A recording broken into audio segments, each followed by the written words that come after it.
All right, so get this. We're going deep on the psychology of money by Morgan Housel today. Oh, interesting. Yeah, we've got all our notes and highlights ready to go, and we're gonna try to pull out some of the most interesting pieces about how, money and our minds work together or sometimes work against each other. Yeah, right. And how sometimes those stories we tell ourselves about money, they don't always end up the way we planned, right? Yeah, absolutely. And one of the biggest things for me, like one of the takeaways was how Housel kind of flipped the script on what we usually hear about money, right? We're always hearing invest, invest, invest. But he says that saving might actually be like the real superpower. Hmm. Like you have total control over how much you save. Right. It's like choosing to use less energy instead of constantly trying to find new sources of energy, right? Yeah, Like yeah. sometimes the simplest solution is the most effective. Totally. And you know what? He tells this great story about this tech millionaire that he met while working as a valet. Oh, wow. Yeah, and this guy, he designed like a key piece of technology for Wi-Fi routers back when he was like in his 20s. Really? Yeah, and like started and sold multiple companies. Like brilliant, right? Yeah, it sounds like he had it all figured out. But he had this weird relationship with money. Like he would carry around stacks of $100 bills just to show off. He would Right. brag about his wealth all the time, and he even just like randomly gave a colleague thousands of dollars in cash. Wow. So even with all the smarts, all the financial success, Yeah. still making some questionable choices.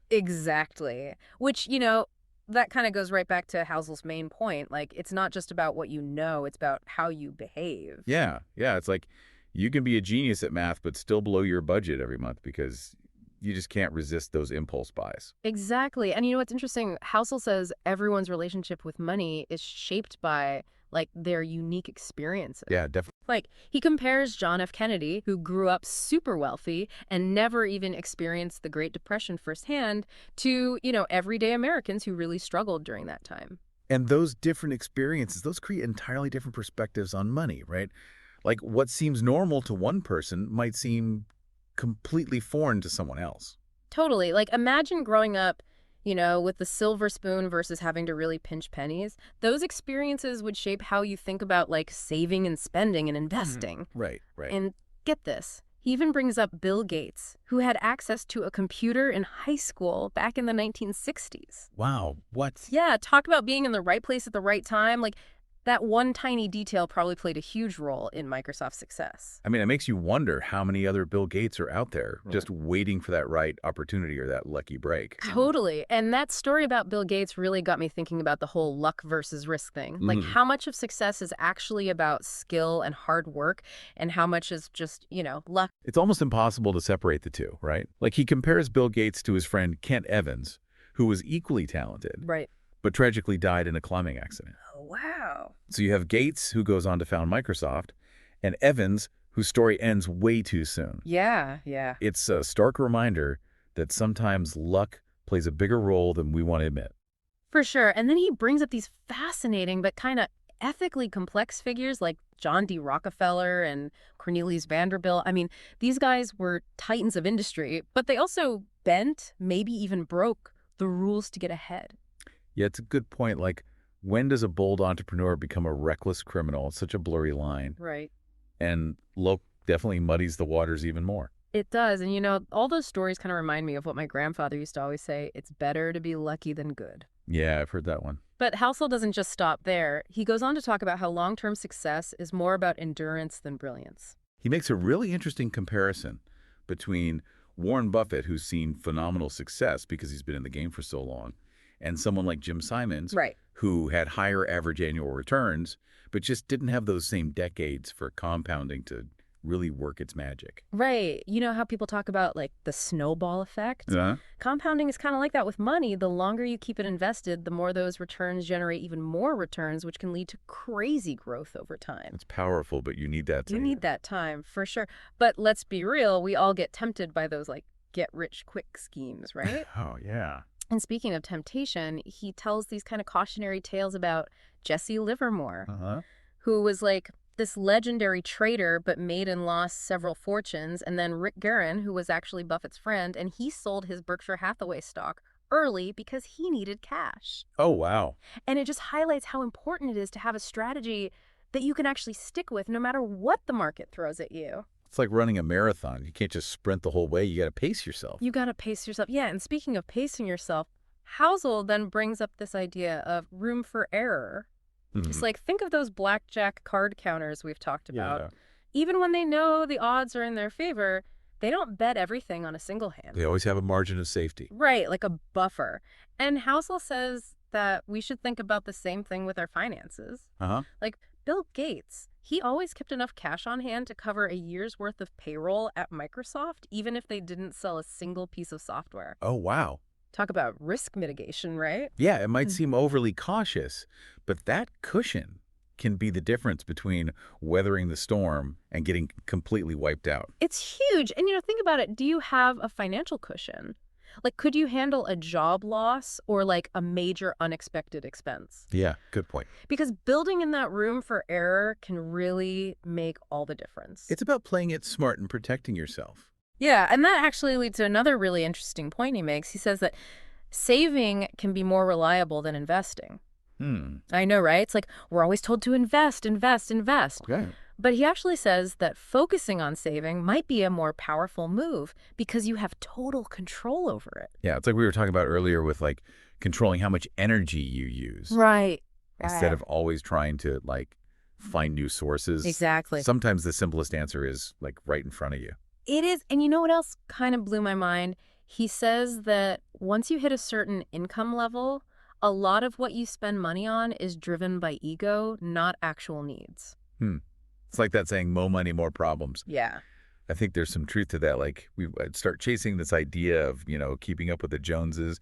And suddenly we're buying all this stuff we don't even need to impress people we don't even like. Yeah, I've definitely been there. Like, I remember when I was obsessed with getting a fancy car. And looking back, it was such an ego thing. I didn't need that car. Right. I just wanted to, like, project a certain image. I think we've all been there at some point. It's so easy to get caught up in those, like those external markers of success. Yeah. But Housel reminds us that, like, true wealth isn't about what you display. It's about what you don't see. It's about the financial freedom and security that you've built. Like those iceberg analogies, right? Exactly. Like the part you see above the water is just this tiny fraction of the whole thing. Right. So the next time you see someone flashing their latest design or whatever, just remember, it might not actually be a sign of true wealth. Maybe it's a sign of insecurity or like a need for validation. Could be. It's a good reminder to like check ourselves and ask like, why am I buying this? Yeah, good point. And this actually leads to another one of his like really interesting points as it kind of goes against what we usually hear about money. He says that trying to be perfectly rational with money can actually backfire.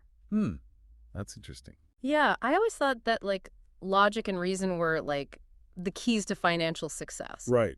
But he actually says that we should aim to be pretty reasonable, not perfectly rational. It seems counterintuitive. It does. But he acknowledges that emotions are always going to play a role in our financial decisions. So it's about finding that balance, right? Right. Between the logic and the emotion. Exactly. And he tells this fascinating story about Julius Wagner Jarek, who was this doctor who won the Nobel Prize for his work treating syphilis. Oh, wow. And he actually discovered that inducing a fever could effectively kill the bacteria that caused the disease. Wait, so he was basically giving people a fever to cure them? Right. And his discovery was initially met with so much resistance because people thought that fevers were like this thing to be avoided at all costs.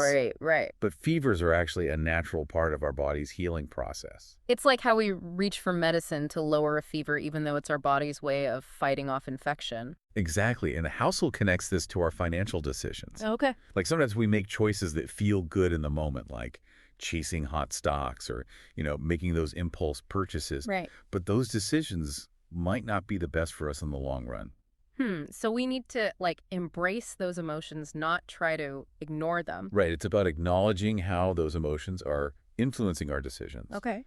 And then finding a way to balance them with some good old-fashioned logic and long-term thinking. Yeah, I like that because emotions can definitely lead us astray, but they can also be like powerful motivators. Absolutely. And speaking of powerful forces, Housel tackles this, age-old debate. Optimism versus pessimism. And he argues that while pessimism tends to, like, grab our attention. Right. Because it focuses on all the things that could go wrong. It's very dramatic. Right. But he says that optimism actually has a better track record throughout history.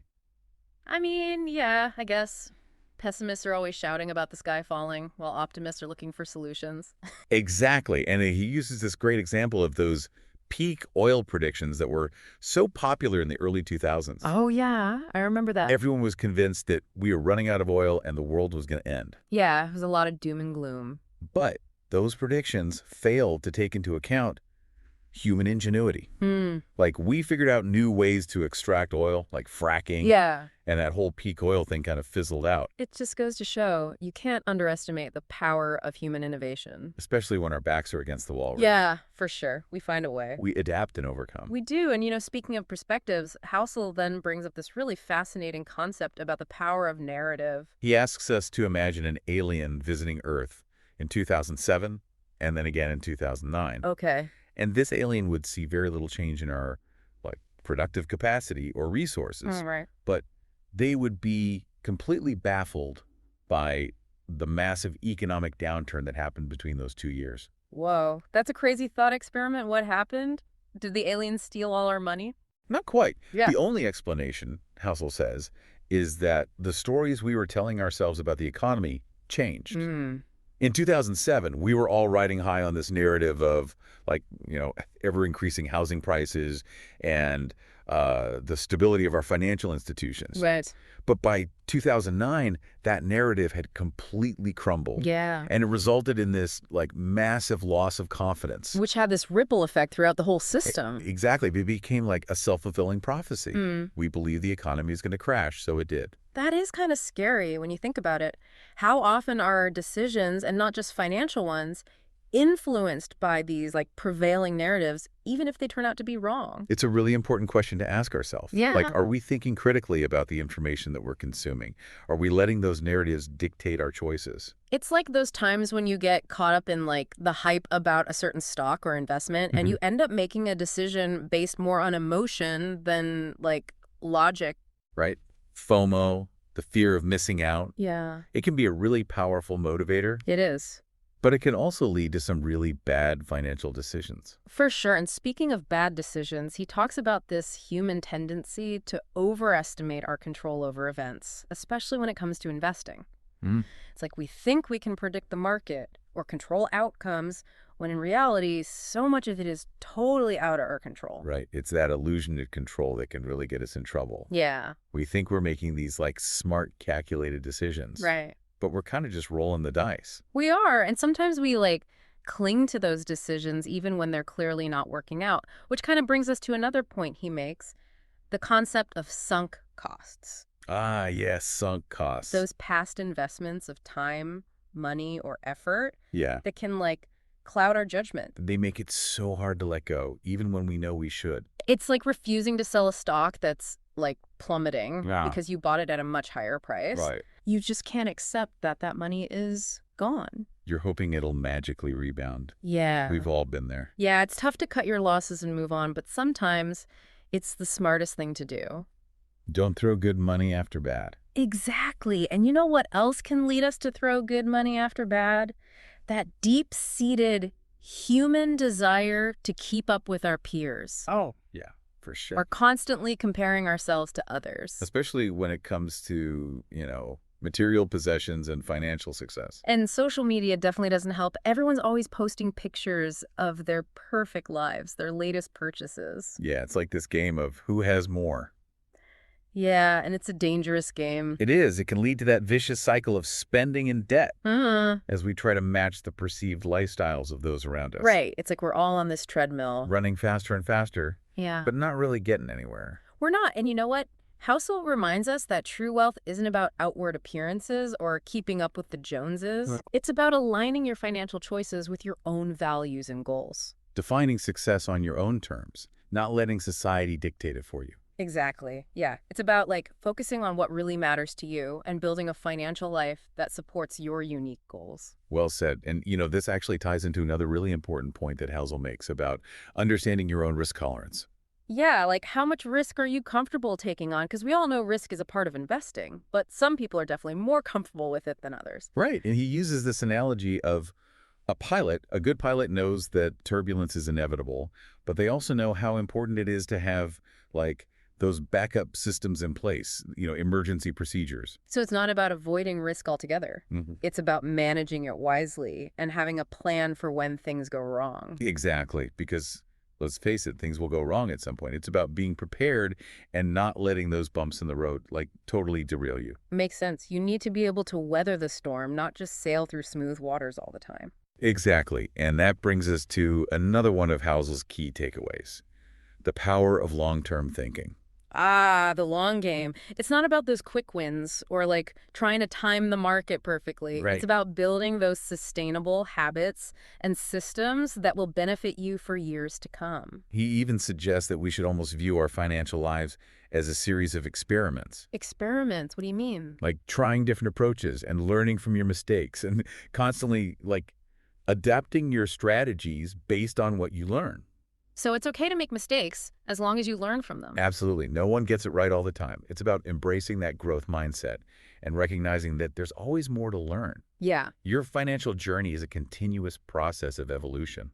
that's a great way to look at it. Kind of takes some of the pressure off, you know? Yeah. It's not about being perfect. Right. It's about constantly striving to improve. Exactly. And you know what else I found really insightful?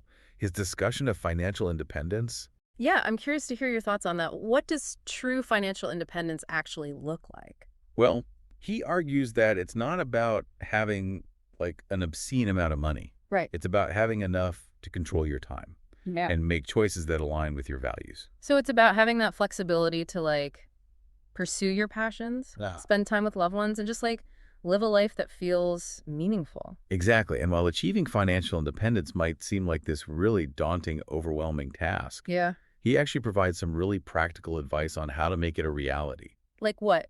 Give us the goods. Well, he encourages readers to, focus on saving consistently, investing wisely, and most importantly, defining what financial freedom actually means to them. So it's not about following some like cookie cutter formula. Well, It's about creating a financial plan that supports your individual goals. exactly. It's about taking control of your finances and designing a life that you love. Well said. So as we wrap up our deep dive into the psychology of money, what are some of the key takeaways that like really stand out to you? For me, it's the emphasis on understanding our own behavior and emotions around money, like recognizing that financial success is less about technical knowledge and more about mastering our mindset and our habits. Absolutely. It's about acknowledging the role of luck and risk, embracing long-term thinking, and just building a financial life that allows us to sleep well at night. Yeah, Because at the end of the day, isn't that what we all want? I couldn't agree more. It's about using money as a tool to create a life that feels rich in experiences and relationships and in personal fulfillment. Well said. So for everyone listening, remember, it's not just about the numbers, it's about the stories we tell ourselves. Be mindful of those stories. Be kind to yourself, and remember that the long game is often won by those who can balance smart decisions with a healthy dose of room for error. Thanks for joining us on this deep dive.